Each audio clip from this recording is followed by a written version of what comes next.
crown and the scepter that have this effect. Me, I could pin a tiara on my short fuzzy hair, and I could hold up a scepter in one hand like this, and police officers would still walk up to me in their big shoes and say, "Love the ensemble, madam. Now let's have a quick look at your ID, shall we?" No, it is not the Queen's crown and scepter that rule in your land.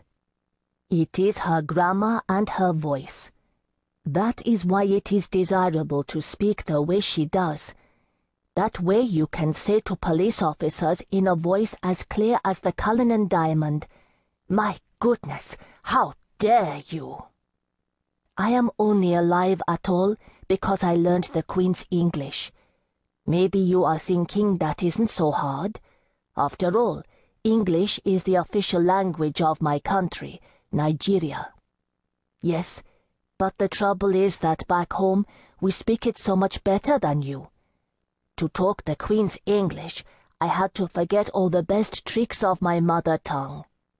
For example, the Queen could never say, "There was plenty wahala. That girl done use her bottom power to engage my number one son, and anyone could see she would end up in bad bush."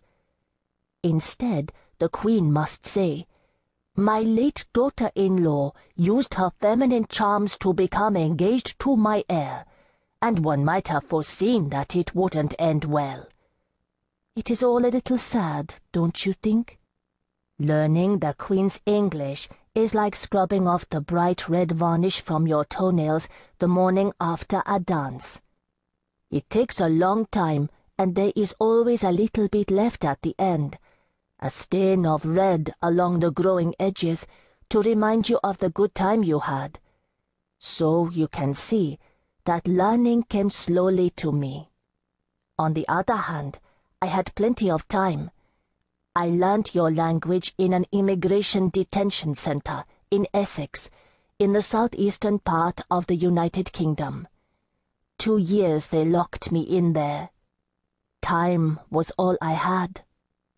But why did I go to all the trouble? It is because of what some of the older girls explained to me. To survive, you must look good or talk even better. The plain ones and the silent ones, it seems their paperwork is never in order. You say they get repatriated. We say sent home early. Like your country is a children's party, something too wonderful to last forever. But the pretty ones